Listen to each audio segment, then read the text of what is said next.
네, 오늘은 아까 전에 영상을 하나 올렸어요. 그래서 오늘은 이제 두 번째 영상을 촬영하는 건데, 이번에 다룰 주제는 상대성과 절대성에 대한 이야기를 하려고 합니다. 이 상대성과 절대성을 알면은 모든 걸 다 알 수가 있어요.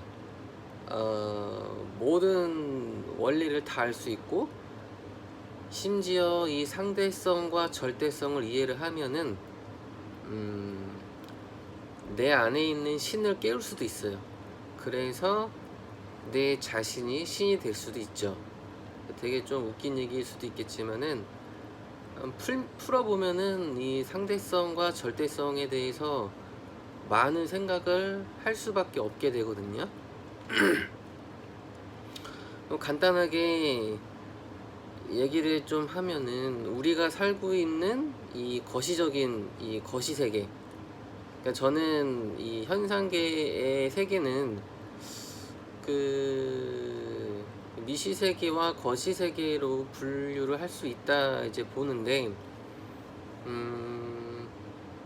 이 미시세계는 원자보다 작은 이제 세상, 양자 세상, 양자들의 그런 세상을 미시세계라고 이제 보고 있고, 거시세계는 원자보다 큰 세상, 그러니까 우리가 지금 그 경험하고 있는, 살아가고 있는 이 거시세계를 이제 얘기를 하죠. 그러면은 이 거시세계는 모든 게 다 상대성으로 돌아가거든요.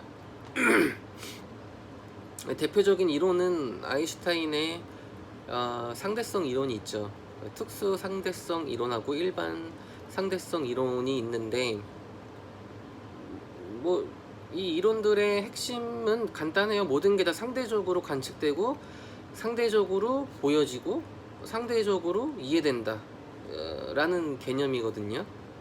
일단 뭐 특수 상대성 이론은 빛의 속도에 대한 어떤 상대적인 결과에 대한 내용들이고, 일반 상대성 이론은 중력을 다루고 있죠. 그러니까 중력에 대한 상대성, 일단 그 질량이 시공간을 왜곡한다라는 개념 때문에 시간과 공간이 이제 중력에 의해서 왜곡이 된다. 그 왜곡되는 현상 때문에 상대적인 현상이 일어나는 거고, 실제로 시간은 시공간 자체가 이제 절대적이지 않다라는 게 밝혀졌거든요, 과학적으로. 시간은 원래 존재하는 게 아니라, 시간이라는 현상은 그 근원을 따지면은 상당히 이제 복잡해요. 이제 카오스 이론으로 들어갈 수밖에 없는데, 우리는 거시세계에 살고 있는 4차원의 시공간 안에 있는 인간이기 때문에 고차원에 대해서는 이해하거나 상상하거나 느낄 수가 없어요. 그러니까 미시 영역을 우리가 느낄 수도 없고 볼 수도 없고 하단 얘기죠. 그러니까 미시 세계는 양자역학, 양자 세계의 어떤 법칙으로 돌아가는 세계인데, 이런 말이 있죠. 리처드 파인만도 그렇고, 이제 뭐 양자역학을 이해할 수 있는 사람은 한 명도 없다.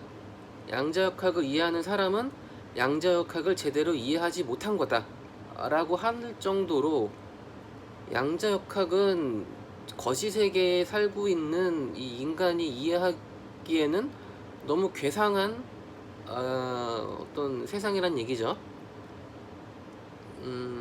양자역학을 조금 다루다면은, 양자역학의 핵심 포인트는 관측, 불확실성, 확률, 이 세 가지를 얘기하거든요.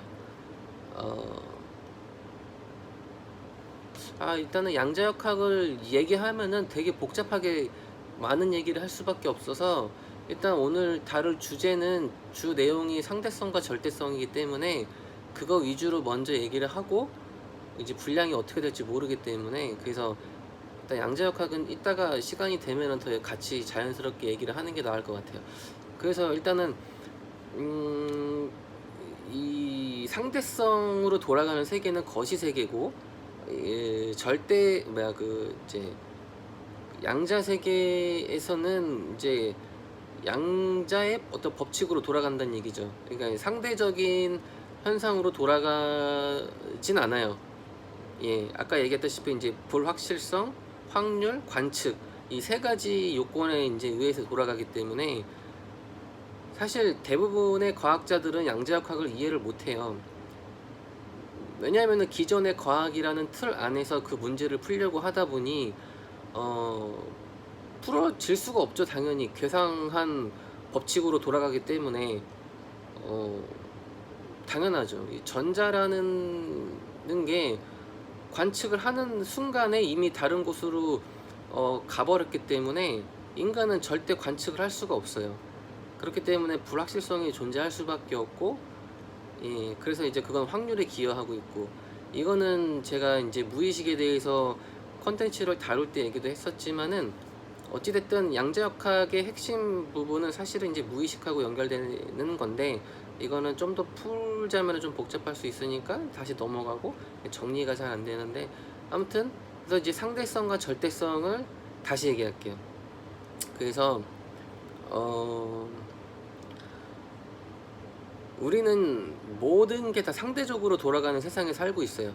아까 얘기했다시피 시공간 자체가 상대적으로 이제 발현이 된다는 얘기죠. 그 얘기는 뭐냐면은 일단 시간부터 풀어볼게요. 시간이라는 거는 실제로 흐르진 않는데 우리가 흐른다고 생각을 하는 거예요.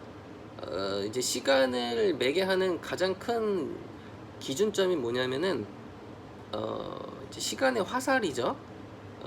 시간이 한 방향으로만 흐르고 있다는 어떤 일정한 방향성, 그거를 이제 갖고 있는 기준이 엔트로피거든요.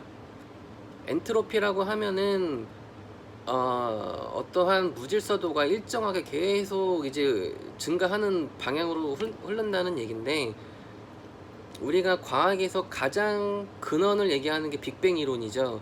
그러니까 빅뱅이 이제 점 하나에서 대폭발이 일어나서 그 팽창을 하게 된 시점인데, 그때부터 이제 그러니까 빅뱅이 생기기 전까지는 우리 우주는 아주 정적이었고 굉장히 질서 있는 상태였단 얘기죠. 근데 빅뱅이 일어나고 나서부터 팽창이 계속 일어나고 그 안에 무질서도라는 엔트로피가 있는 거죠. 그러니까 엔트로피라는 녀석은 무질서도가 증가하는 한쪽 방향으로밖에 흐르질 않아요. 그게 바로 시간에 관여하고 있다는 얘기죠. 엔트로피 개념은 단순해요. 그냥 시간이 지나면은, 그러니까 이 시간이라는 거는 우리가 느끼는 어떤 그 개념인데, 그러니까 우리가 어떤 그 방을 한 달 동안 청소하지 않으면 굉장히 지저분해지죠. 예, 이게 무질서도가 증가했다라고 얘기하는 거예요. 그리고 오래된 건물들도 시간이 지나면 부식하고 녹슬고 그렇게 되죠. 그것도 이제 시간이 지남에 따라서 무질서도가 증가하니까 그렇게 이제 되는 현상이고, 뭐 우리가 물에다가 잉크방울을 한 방울을 떨어뜨리면은 잉크방울이 굉장히 빠른 속도로 물에 퍼지겠죠. 예. 근데 그거를 우리는 거꾸로 되돌릴 수가 없어요. 그러니까 자연적인 현상에서 원래의 형태로 돌아갈 수가 없다는 얘기죠. 즉 한쪽 방향으로 일정하게 무질서도는 계속 증가한다는 얘기죠. 그러니까 이 엔트로피 개념은 우주 전체의 엔트로피는 항상 증가하는 방향으로 흐른다. 그러니까 우주 전체의 무질서도는 항상 증가한다라는 이 개념이거든요. 그러니까 여기서는 이제 우주 전체라고 이제 저기가 붙었는데, 조금 아이러니한 거는 지구에서는 엔트로피가 좀 컨트롤이 돼요. 왜냐하면은 우리는 인간의 질서를 유지하기 위해서 이 노력을 하거든요. 대표적인 인간이 만든 엔트로피를 낮출 수 있는 물건에는 이제 냉장고가 있죠. 우리가 음식을 자연 상태에 그냥 놔두면 부패하잖아요. 근데 냉동실이나 냉장고에 넣어둠으로써 부패하는 속도를 늦출 수가 있어요. 이게 인간이 하는 노력이죠. 그러니까 원래는 자연적으로 방치하면은 엔트로피 무질서도는 계속해서 증가할 수밖에 없는데, 우리 인간은 끊임없이 질서를 유지하기 위해서 노력을 하죠. 근데 그러니까 우주 전체의 엔트로피는 항상 일정한 방향으로 증가한다고 했잖아요. 그러니까 아무리 지구 안에서 엔트로피를 낮춰봐야 우주 전체 엔트로피는 항상 증가한다는 얘기예요. 그 얘기는 우리 지구 안에 있는 엔트로피를 낮추려고 외부 엔트로피를 더 높일 수밖에 없어요. 생각을 해보자고요. 냉장고에 안에 있는 냉장고의 온도는 굉장히 낮잖아요. 예, 그러니까 냉장고 안에 있는 온도를 낮추기 위해서 어떻게 하죠? 냉장고 밖에 있는 열기를 내뿜는 그 통풍구, 예, 거기에는 이제 뜨거운 바람이 나오죠. 그러니까 결국에는 외부에는 뜨거운 바람을 분출을 하고 자기는 이제 온도가 내려가고 이렇게 한다는 얘기죠. 결국은 엔트로피는 전체적으로 본다면은 항상 증가해요. 그러니까 우주 자체가 워낙에 방대하고 넓기 때문에 지구 안에서 엔트로피를 낮추려고 외부 엔트로피를 높이는 그런 행동, 그런 과정들이 전체 우주에 비하는 영향은 굉장히 미미하고 적다는 얘기죠. 예. 그래도 어찌됐든 자신의 엔트로피를 낮추기 위해서는 다른 엔트로피를 올릴 수밖에 없다라는 게 이 엔트로피의 핵심이에요. 그래서 이 엔트로피가 시간에 관여하고 있는 현상은 일정하게 한 방향으로 무질서도가 증가하는 그 방향을 이 시간이 관여하고 있다는 얘기고, 그걸 우리는 시간이 흐른다 이렇게 이제 느끼는 거예요. 왜냐하면은 이 시간이 흐른다는 개념을 우리가 인지하고 느끼는 과정에는 여러 가지가 있어요. 그거에는 이제 시계라는 것도 일부 포함이 되어 있기 때문에 우리는 시계를 태양이 뜨고 지고 가지고 이제 판단을 했었거든요. 그러니까 태양이 뜨면은 우리는 그 24시간, 그러니까 지구가 태양을 공전하는 그 주기, 하루 24시간 365일, 그러니까 태양을 도는 거는 이제 365일이고 공전은, 좌전은 24시간이죠. 하루 지구 스스로 도는. 그러니까 24시간, 그러니까 그 태양이 뜨고 지는 그 기준 가지고 우리는 하루를 24시간을 체크를 하고, 그거 가지고 시계를 만들었고, 시계 가지고 하루를 판단하고, 그래서 우리는 이 시간이란 개념을 조금 더 확고하게 갖고 있는 거예요. 그래서 더 시간이 흐른다고 느낄 수밖에 없는 거고, 만약에 어떤 시간을 측정하는 그런 척도가 없었더라면은 지금처럼 시간을 절대적으로 믿거나 느끼진 않았을 거란 얘기죠. 그러니까 기본적으로 엔트로피라는 게 시간에 관여하고 있고, 우리는 그거를 이제 흐른다 이렇게 착각하고 지내는 거죠. 그러니까 결국은 이 시간이라는 것도 어떤 하나의 현상에 대한 단면적인 부분을 우리는 자연스럽게 이어져서 나타나는 현상이라고 보여지고 있고 느끼고 그렇게 판단하기 때문에 시간이 흐른다 이렇게 생각을 하는 거예요. 다른 비유를 들자면은, 우리가 어떤 영상을 하나 보면은 영상도 원래는 자연스럽게 영상이 아니거든요. 그러니까 그 얘기는 뭐냐면은, 모든 영상에는 그 프레임이라는 게 있어요. 1프레임, 뭐 30프레임, 50프레임 뭐 이런 식으로 프레임이 길어질수록 더 고화질이죠. 그러니까 이 프레임은 뭐냐면은 영상을 해부하면은 그 영상은 사진으로 이루어져 있거든요. 그러니까 그 사진이라는 거는 1프레임이 한 장의 사진이란 얘기죠. 그러니까 우리가 영화를 한 편 보면은 그 영화가 다 하나의 단면적인 사진으로 아주 빠르게 이어붙이면은 그게 움직이는 것처럼 착각해서 보이는 거예요.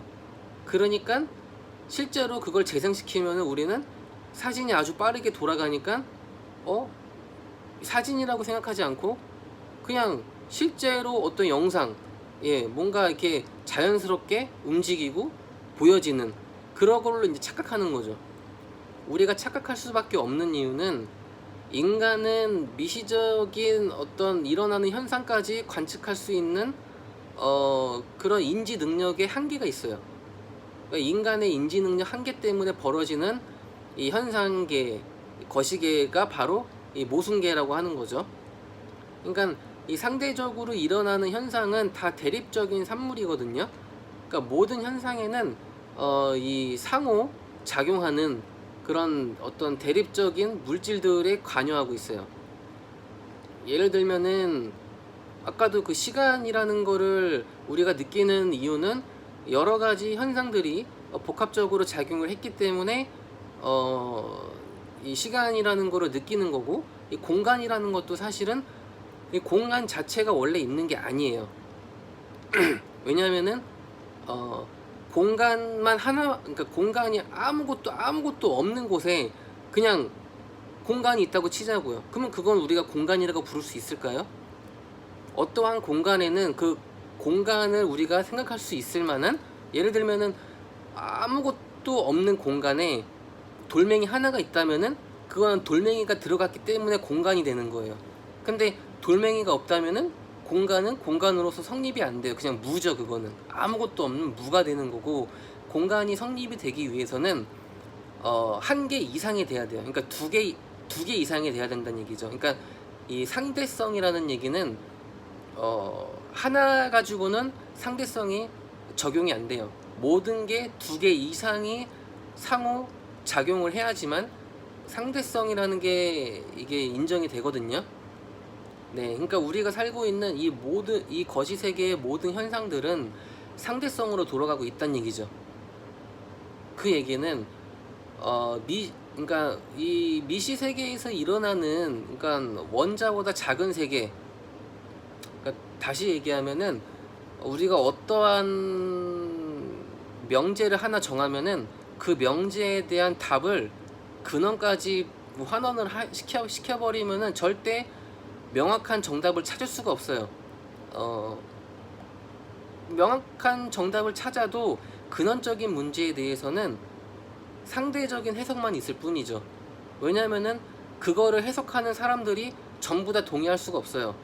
어떤 사람들, 그러니까 적당한 선에서는 우리가 어떤 규율을 정하고, 규정을 정하고, 규칙을 정하고, 뭐 법을 정하고, 이런 정해진 틀 안에서는 서로가 동의를 하겠지만은, 그런 틀이 없다면은 모든 게 다 상대적으로 관측되고 상대적으로 해석이 될 수밖에 없거든요. 네.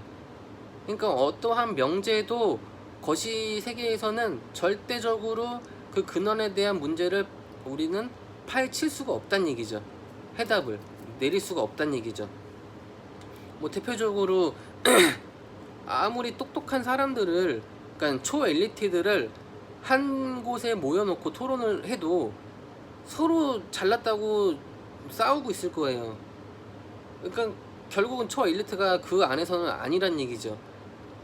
네, 그러니까 이런 상대성이 적용하고 있는 이 거시 세계에서는 절대성을 찾을 수가 없다. 어떠한, 예를 들면은 우리가 생명이라는 거를 하나 명제를 한번 정해보자고요. 생명이란 무엇인가? 네, 굉장히 이제 또 이거를 또 환원시키면은 우리는 또 어느 접전선에서 이제 서로 해석이 달라지게 될 거예요. 왜냐면은 뭐 살아있다 라는 그 기준을 정하는 게 굉장히 애매해지거든요. 그러면 인간이 살아있으면 우리는 생명이라고 보겠죠. 뭐 애기도 태어나면 생명이다, 태어나지 않아도 뱃속에 있으면은 생명이다, 이렇게 부를 수 있어요. 근데 어떤 사람은 뭐 기준에 따라서 뱃속에서 태어나지 않으면은 아직은 생명이 아니다 라고 볼 수도 있겠죠. 근데 애기가 어떻게 태어나죠? 정자와 난자가 만나서 태어나겠죠. 그러면 우리는 정자와 남자가 만났을 때 그 당시를 생명이라고 부를 수 있을까요? 아니면은 만나기 전에 정자와 난자인 상태에서도 그거를 생명이라고 부를 수 있을까요? 굉장히 애매해지죠. 그러니까 분명히 이 상대성으로 돌아가는 세계에서는 흐려지는 경계선이 있어요. 그 흐릿해지는 그 경계선을 우리는 정확한 기준을 판단할 수 없고, 그 기준으로 판단하는 거는 모두 상대적인 관점으로 해석될 수밖에 없다는 얘기죠. 그러니까 뭐 정자와 난자를 생명으로 본다고 치자고요. 그럼 정자와 난자는 뭐로 이루어져 있죠? 세포죠. 그죠? 그러면 세포도 살아 움직이니까, 그럼 모든 살아 움직이는 것들은 우리는 생명이라고 부를 수 있다라고 정의를 한다면은 또 얘기가 달라져요. 그러면은 세포는 뭐로 이루어져 있죠? 분자로 이루어져 있죠. 그러면 세포까지만 우리가 생명으로 볼 건가요? 아니면 분자도 생명으로 볼 건가요? 분자는 원자로 이루어져 있거든요. 그럼 원자까지 우리가 생명이라고 볼 건가요? 그럼 우리가 돌멩이도 원자로 이루어져 있고, 고철 덩어리도 원자로 이루어져 있고, 지구상에 존재하는 모든 물질은 다 원자로 이루어져 있거든요. 그러면 이 모든 정적이고 움직이지 않는 이 모든 것들도 우리가 생명이라고 가정할 수 있을까요? 그러면은 그 생명이란 단어는 우리가 굳이 정의할 이유가 없는 거죠. 그러니까 어느 특정 그 흐릿해지는 경계선에 도착하면은 우리는 혼란스러울 수밖에 없어요. 왜? 모든 건 다 상대적으로 결정되고, 상대적으로 보여지고, 상대적으로 해석되고 느껴지기 때문이죠. 예를 들면은 착시현상이라는 것도 있어요. 인터넷에 착시현상 치면은 이미지가 하나 뜰 텐데, 여러 개 이제 이미 그런 착시현상 이미지들이 있겠죠. 근데 이제 그런 착시현상 이미지를 보면은 어떤 사람은 빨간색 옷이 보이는 반면에 어떤 사람은 노란색 옷이 보인다 그러고, 서로 보이는 게 달라져요. 상대적으로 보여지고, 상대적으로 다르게 보여지기 때문에 또 상대적으로 다르게 해석되고 느낄 수밖에 없다는 얘기죠. 같은 걸 보더라도 다르게 보여지고, 다르게 느끼고, 다르게 해석할 수밖에 없다는 얘기예요. 이게 바로 상대적인 거시 세계에서 일어나는 모순이란 얘기죠. 이 상대성으로 돌아가는 세계에서는 필연적으로 모순에 닿을 수밖에 없어요, 결국은. 그러니까 인간은 이 상대적인 거시 세계에서 살아가면서 뭔가를 절대적인 양 믿고 절대적으로 찾고 정답을 내리고 해서는 안 된다는 얘기죠.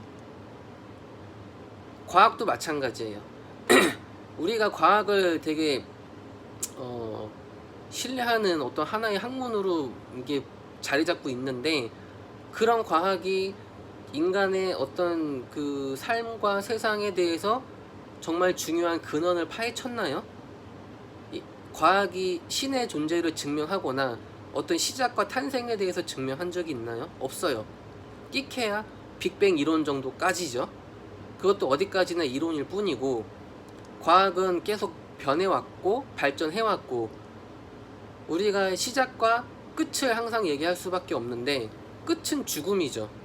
죽음 뒤에 뭐가 있는지 아는 사람 있나요? 없어요. 왜? 죽은 사람 없고, 예? 죽은 사람을 본 나만 있지 실제로 나는 한 번도 죽어본 적이 없죠. 이것도 결국은 상대성이죠. 우리가 죽음에 대해서 겪어봤다라면은 이 자리에 지금 제 영상을 보거나 이렇게 말할 수도 없을 거예요. 죽음 뒤에 사후 세계가 있는지, 뭐 환생을 하는지 뭐 아무도 알 수가 없죠. 죽어보질 않았으니까 그냥 죽은 사람만 내가 상대적으로 느끼고 관측할 뿐이죠. 네, 이게 바로 상대성이에요. 그리고 절대성을 이제 알아야 될 텐데, 거시 세계에서 돌아가는 모든 현상은 이 상대적인 현상이고, 절대성은 뭐가 있을까요? 절대성을 알면은 이 상대적인 현상, 그러니까 이 현상이 일어나는 이 현상계라고 하죠, 불교에서는. 그러니까 이미 과학에서도 우리가 살고 있는 이 세상이 실제 하는 게 아니다, 현실은 현실이 아니다라고 많은 과학자들이 동의를 하고 있어요. 왜냐하면은 모든 게 다 상대적으로 해석이 되고 상대적으로 보여지고, 심지어 이 뇌과학을 연구하다 보면은 우리가 뇌에서 인지하는 그 인지 능력 자체가 왜곡되는 게 너무 많아요. 심지어 우리가 느끼는 감정, 오감, 이것도 하나의 뇌의 전기자극 신호에 불과하다는 얘기죠. 그러니까 지금처럼 인공지능이 발달되고 컴퓨터 과학 기술이 많이 발달이 된 형 과학 시대에서는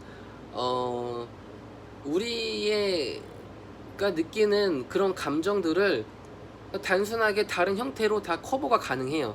심지어 가상현실이라는 그런 이제 기계도 지금 나왔죠. VR이 실제 놀이기구로 타지 않아도 놀이기구로 타는 것처럼 느낄 수 있는 현상이 일어나고 있어요. 실제로 사람을 만나지 않아도 가상 VR이라는 기계를 착용하면은 내 앞에 사람이 있는 것처럼 느껴지고 내가 어느 장소에 가지 않아도 그 장소에 간 것처럼 느낄 수 있다는 얘기죠. 그러니까 우리가 갖고 있는 그런 일반적인 상식을 다 현대 과학이 깨트리고 있다는 얘기죠. 이게 점점 발전하면은 결국은 이제 특이점에 다다를 텐데, 우리는 특이점에 다다르면은 철학을 할 수밖에 없어요. 왜? 우리가 기존에 갖고 있던 어떤 교육에 의해서 이제 받아들여지는 그런 지식들, 우리가 그동안에 겪었던 경험에 의한 지식들, 그런 것들은 모두 다 허구였구나 라는 생각을 안 할 수가 없게 되겠죠. 점점 우리가 생각할 수도 없는 그런 세상으로 나아가고 있죠. 심지어 인간은 더 이상 물질 세계에서 꼭 살아야 된다는 보장도 없어요. 점점 컴퓨터와 인간이 하나로 결합이 되고, 그러면은 내가 컴퓨터인지 내가 인간인지 서로 구분도 못하고, 이게 현실인지 이게 가상인지 구분도 못해요. 왜? 진짜가 가짜 같고 가짜가 진짜 같고 한다면 진짜와 가짜를 구분할 이유가 있나요? 진짜와 가짜를 구분을 못하는데 그거를 나눌 이유가 없다는 얘기죠. 결국은 현실과 가상의 벽은 허물어질 거고, 그 허물어지는 그 점을 우리는 특이점이라고 부르게 되겠죠. 그게 2045년이라고 이제 미래학자 레이 커즈와일은 예견을 하고 있다는 얘기죠. 뭐 다양한 이제 기술들이 관여를 하고 있어요. 그 중에 하나가 대표적인 게 인공지능이 있겠죠. 아무튼 이렇듯 이 상대적으로 돌아가는 거시 세계에서는 모든 게 다 모순이에요. 우리가 믿고 있는 것도 다 모순이고 다 허상이란 얘기죠. 그래서 상대성에서 빠져나와야 돼요. 이 상대성에서 빠져나오지 못하면은 계속 모순의 세계에서 허우적될 수밖에 없다는 얘기죠. 그러면은 어떻게 빠져나오냐? 절대성을 찾으면 돼요. 상대성을 찾는 게 아니라 절대성을 찾으면은 비로소 상대적인 법칙에서 벗어나서 절대적인 법칙에 머무를 수가 있다는 얘기죠. 그러면 절대적은 과연 무엇일까요? 단어에서 볼 수가 있죠. 절대적이라는 얘기는 단 하나의 유일한이 필수로 붙을 수밖에 없겠죠. 그래야 절대적일 수밖에 없는 거니까. 아까 제가 얘기한 것처럼 이 상대성이 적용이 되려면은 무조건 2개 이상이 돼야 돼요. 그러면 반대로 절대성은 2개 이하, 즉 하나라는 얘기겠죠. 하나만이 절대성을 가질 수 있다. 그러면 그 하나는 어디서 찾을 수 있을까요? 바로 나 자신이에요. 내가 보고, 내가 느끼고, 내가 만지고, 내가 생각하고, 내가 듣고, 내가 판단하고, 모든 걸 다 내가 하는 거죠. 지금 당장에 눈을 감고 귀를 막아보세요. 아무것도 보이지 않고 아무것도 들리지 않을 거예요. 결국 모든 걸 듣고 관측하고 판단하고 보고 느끼는 것, 그 주체는 상대성이 아니라 내 자신인 절대적인 현상이란 얘기죠. 그러니까 내 자신에 집중을 해야 된다는 얘기예요. 근데 우리는 상대성의 어떤 그런 물질 세상에서 벗어나질 못하고 있는 거예요. 너무 익숙해져 있으니까. 나를 찾아야 되는데 내가 나일까요? 아니죠. 내가 팔이 하나 없고 팔이 두 개가 없고 다리가 없고 하면은 나라고 부를 수 있을까요? 뭐 그럴 수도 있겠죠. 그러면은 몸뚱아리도 없다고 치자고요. 그냥 생각만 하는, 충분히 지금 과학 기술로는 팔다리 없어도 인간이 살 수는 있어요. 그리고 더 과학이 발전이 되면은 인간은 기억만 컴퓨터에 저장해서 어떤 이 신체, 육체가 없이도 살 수 있는 그런 시대가 올 거라는 얘기죠. 충분히 가능한 얘기고, 그렇게 된다면은 과연 내 몸은 내 것인가요? 아니란 얘기죠. 내 몸은 내 것이 아니에요. 내 몸 안에 있는 어떤 장기나 세포란 얘기죠. 우리가 내 몸 안에 있는 장기를 움직일 수 있나요? 내 몸 안에 있는 세포를 움직일 수 있나요? 제게 아니에요. 제가 못 움직여요. 우리는 내 몸 안에서 기생충이 있어도 기생충이 있는지도 느낄 수가 없어요. 내 몸 안에 세균이 있어도 세균이 몇 마리가 있는지도 느낄 수가 없어요. 내 몸이 아니란 얘기죠. 근데 착각을 하고 있는 거예요. 내 거라고. 내가 아닌 거죠. 그럼 나는 누굴까요?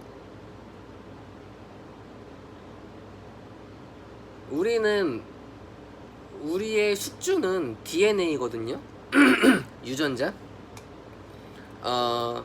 그놈이 우리의 숙주예요. 이 DNA는 어떤 기존의 이제 역사적으로 과거의 어떤 경험과 기억들을 가지고 이제 유전 정보를 DNA가 다 갖고 있죠. 그 유전 정보를 토대로 우리가 반응하고 움직이고, 그러니까 이 DNA가, 유전자가 우리한테 명령을 내리고 있는 거예요. 그러니까 결국은 우리는 유전자의 조종을 받고 있다는 얘기죠. 그러면 그건 내가 아니죠. 그쵸? 유전자가 세포에 명령을 내리고, 세포는 다시 장기에 명령을 내리고, 그것들이 내 뇌세포에 또 관여를 하고, 그 뇌세포는 또 내 뇌신경을 자극하고, 내 생각과 감정을 또 관여를 하고, 그것들이 내가 행동하게 만들고, 예. 내가 아니란 얘기예요. 그러면은 나를 찾아야 된다는 얘기예요. 진짜 나를. 그게 바로 참나죠. 이게 절대적이란 얘기예요. 그럼 참나는 어떻게 찾느냐? 나를 느끼면 돼요. 그러니까 상대성에서 완전히 해방이 되고 절대적인 나를 느끼면은 무라일체, 모든 게 다 하나가 되는 그런 어떤 느낌을 받는 게 있을 거예요. 어떤 그런 수행이나 이제 절대적인 걸 찾다 보면은, 예.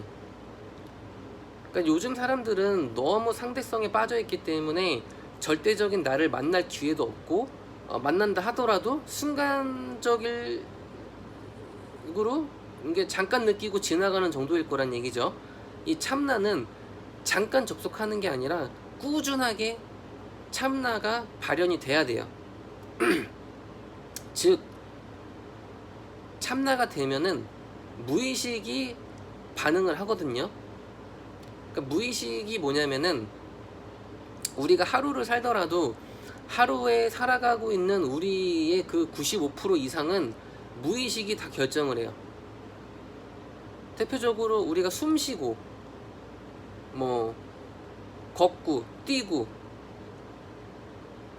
뭐 눈 깜빡이고 움직이고 하는 행동들이 전부 다 무의식이 내리는 결정들이거든요. 우리는 내가 지금도 숨을 몇 번 쉬었는지 알 수가 없어요. 왜? 이거는 의식해서 하는 게 아니니까. 무의식적으로 자동으로 일어나는 행동들이거든요. 우리는 하루에 95% 이상을 무의식으로 보내고 있음에도 무의식에 대해서 전혀 몰라요. 그냥 내가 의식하는 대로 살고 있는 것처럼 느끼는 거죠. 근데 실제로 우리는 의식하는 대로 세상을 살 수가 없어요. 뭐 그냥 어느 정도 어, 는 의식적으로 살 수가 있겠죠. 예, 대표적으로 내가 지금 화장실 가고 싶다. 그러면 화장실 갈 수 있어요. 밥 먹고 싶다. 내가 그런 의식을 하면은 밥 먹을 수 있어요. 이건 내 의지고 내 의식이겠죠. 근데 그것들은 이제 확률이 이제 적용을 하는 거거든요. 내가 밥을 먹고 싶으면은 밥을 먹을 수 있다. 확률이에요. 집에 밥이 있으니까 밥을 먹을 수 있는 확률이 100%라는 걸 무의식이 알고 있으니까 실제로 밥을 먹을 수 있는 거죠. 근데 예를 들면은 내가 지금 뭐 바다에 가고 싶다. 라면은 이제 이거는 조금 어려운 확률이 붙겠죠. 이제 뭐 바다하고 머니까 이제 차를 타야 되고 다양하게 이제 귀찮음이 또 붙고, 그래도 내 의지가 된다면은 99% 100%에 또 가까울 수도 있어요. 근데 이제 여러 가지 불확실성이 또 일어날 수도 있겠죠. 갑자기 뭐 차가 막힌다든지 어디가 끊긴다든지 몸이 아픈다든지 어떤 시간이 또 붙게 되기 때문에 네, 이것도 무의식이 관여를 하고 있는 거죠. 확률적으로 접근을 하기 때문에. 그러면 확률이 조금 더 어려운 걸 예를 들어 보면은 로또 당첨되고 싶다고 우리가 의식을 한다고 해서 로또가 당첨이 될 수 있을까요? 이미 우리는 로또 당첨이 어려울 거라는 걸 알고 있어요. 그렇게 봐왔고 그렇게 배워왔고 그렇게 경험해 왔기 때문에 이미 무의식은 로또 당첨이 어려운 걸 알고 있기 때문에 우리는 아무리 의식을 해도 무의식을 이길 수가 없어요. 그래서 지금 당장에 로또를 사도 당연히 당첨이 안 되겠죠. 왜? 무의식은 알고 있기 때문에 당첨이 안 된다는 걸.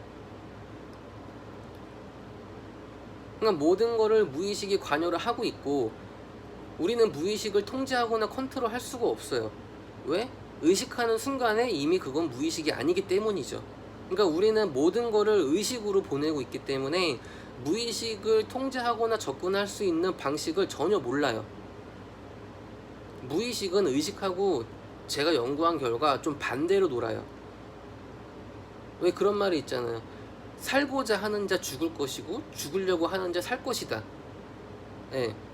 그러니까 죽으려고 했더니 사라지고 살려고 했더니 막 죽을 것 같고, 이게 의식과 무의식이 반대로 작용한다는 대표적인 증거고, 실제로 살다 보면은 다 놔버릴 때가 있어요. 진짜 너무 힘들어서 다 놔버리고 싶어서 다 놔버렸더니 뭔가 또 나는 다 포기하려고 했는데 뭐 어떤 기회가 생기고 운이 막 생기고 안 되는 게 되려고 그러고 무의식이 작용을 한 거죠.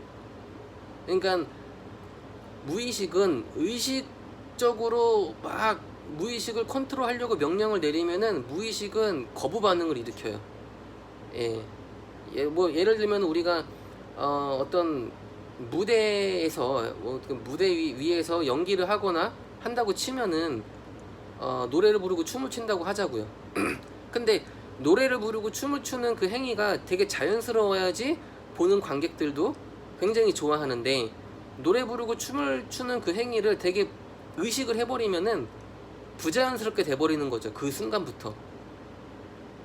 그러니까 무의식은 굉장히 자연스러운 거고 의식은 굉장히 부자연스러운 거죠.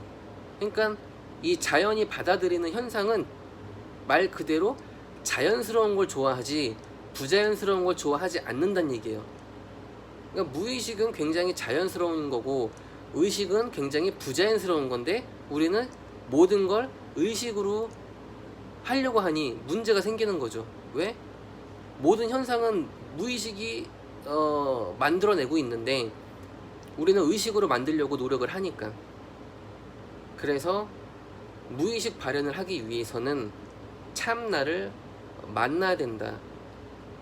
참나는 무의식을 통제할 수 있고 접속할 수 있는 유일한 절대적인 현상이에요. 그래서 상대성에서 해방이 돼서 절대성을 이해를 하고 절대성에 익숙해지고 하면은 참나 발현이 되고, 그 참나 발현하는 그런 시간이 오래 지속이 되면은 무의식도 일정 부분 컨트롤이 가능해져요. 그러면은 내가 원하는 삶을 내가 마음대로 살 수 있겠죠. 그럼 우리는 그거를 신이라고 부르겠죠. 내가 내 자신이 신이 되는 거예요.